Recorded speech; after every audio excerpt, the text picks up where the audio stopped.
Hi, നമസ്കാരം സുഹൃത്തുക്കളെ. നമ്മൾ ഇന്ന് വന്നിരിക്കുന്നത് പാലക്കാട് ജില്ലയിലാണ്. പാലക്കാട് ജില്ലയിലെ ചിങ്ങഞ്ചിറ കറുപ്പസ്വാമി ക്ഷേത്രം. ഈ ക്ഷേത്രം സ്ഥിതി ചെയ്യുന്നത് തന്നെ കൊല്ലങ്കോട് തമിഴ്നാട് റോഡിൽ സീതാകുണ്ട് എന്ന സ്ഥലത്താണ് ഈ ക്ഷേത്രം സ്ഥിതി ചെയ്യുന്നത്.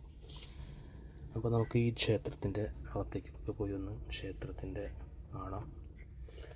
ഈ ക്ഷേത്രത്തിൻ്റെ നമുക്കിത് കാണുമ്പോൾ തന്നെ അറിയാം ക്ഷേത്രത്തിൻ്റെ ഒരു അറ്റ്മോസ്ഫിയർ എന്താണ്. ഫുൾ AC പോലെയാണ് ഇവിടുത്തെ പ്രത്യേകത. ഫുൾ നമുക്ക് കാണുമ്പോൾ തന്നെ അറിയാം AC ആണ്. ഇവിടെ തണവ്, ഭയങ്കര തണവ്, കൂളിങ്. വെയിലെന്ന് പറഞ്ഞാൽ വെയിൽ ഏറെ അങ്ങോട്ട് വരില്ല. കാരണം ഈ ആൽമരങ്ങളുടെ പ്രത്യേകതയാണത്. ഈ ആൽമരങ്ങളുടെ തിങ്ങി നിൽക്കുന്ന ആൽമരങ്ങൾ ഉള്ളതുകൊണ്ട് ഇവിടെ എപ്പോഴും ഭയങ്കര കൂളിങ്ങും നല്ലൊരു കാലാവസ്ഥയാണ്. നമുക്ക് ഈ വേറെ മൂന്നാറോ അല്ലെങ്കിൽ ഞങ്ങളുടെ അവിടെ ഒന്നും പോകേണ്ട ആവശ്യം ശരിക്കും ഇല്ല. ഇവിടെ ഇതുപോലത്തെ സ്ഥലം നമ്മുടെ കേരളത്തിലുണ്ട്.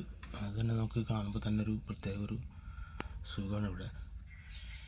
പിന്നെ ഇവിടുത്തെ പോലീസുകാർ ഇവിടെ വാണിംഗ് ബോർഡൊക്കെ വച്ചിട്ടുണ്ട്, മദ്യപിക്കരുത്, അതുപോലെ തന്നെ നോണൊന്നും ഭക്ഷണം കഴിക്കരുത്. പക്ഷേ ഇവിടെ ആൾക്കാർ പരസ്യമായിട്ട് മദ്യപിക്കണ കാണാം.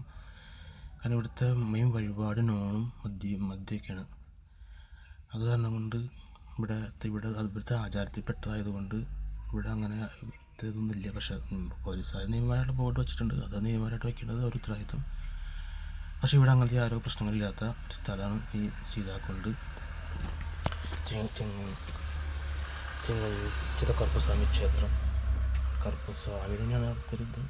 അപ്പോൾ ക്ഷേത്രമാണത്. അപ്പോൾ അങ്ങനത്തെ ഒരു ക്ഷേത്രത്തിലാണ് നമ്മൾ വന്നിരിക്കുന്നത്.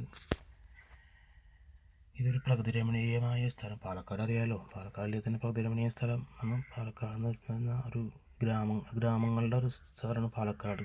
എപ്പോഴും ഗ്രാമഭംഗിക്ക് പ്രാധാന്യമുള്ളൊരു സ്ഥലമാണ് പാലക്കാട്. അമ്പലങ്ങളും ആൽത്തറകളും ആൽമരങ്ങളും കുളങ്ങളും അങ്ങനെ ഇവിടെ നല്ലൊരു കുളങ്ങളൊക്കെയാണ്. നല്ല കുളങ്ങളും നല്ലൊരു സ്ഥലമുള്ള ഗ്രാമത്തിൻ്റെ എല്ലാം ഇറങ്ങിയ സ്ഥലമാണ് ഈ സീതാകുണ്ട് എന്ന് പറയുന്ന സ്ഥലം. കൊല്ലങ്കോട് തമിഴ്നാട് റൂട്ടിലാണ് ഈ അമ്പലം സ്ഥിതി ചെയ്യുന്നത്. നിങ്ങൾ ആരെങ്കിലുമൊക്കെ ആ വഴിക്ക് പോകുമ്പോൾ ഈ ക്ഷേത്രത്തിൽ കയറാൻ ശ്രദ്ധിക്കുക, ക്ഷേത്രത്തിൽ കയറി തൊഴാൻ ശ്രദ്ധിക്കുക. അപ്പോൾ എല്ലാവരും ചാനൽ സബ്സ്ക്രൈബ് ചെയ്യുക. നമുക്കിതുപോലത്തെ വീഡിയോകൾ നമുക്ക് ഇതിലേക്ക് അപ്ലോഡ് ചെയ്യുന്നതിന് വേണ്ടിയും ഒക്കെ ഈ ചാനൽ സബ്സ്ക്രൈബ് ചെയ്യുക. എല്ലാവർക്കും ഈ ക്ഷേത്രത്തിൽ എത്തിച്ചേരാൻ സാധിക്കട്ടെ എന്ന് ആത്മാർത്ഥമായി പ്രാർത്ഥിക്കുന്നു. ഓക്കെ, നമസ്കാരം.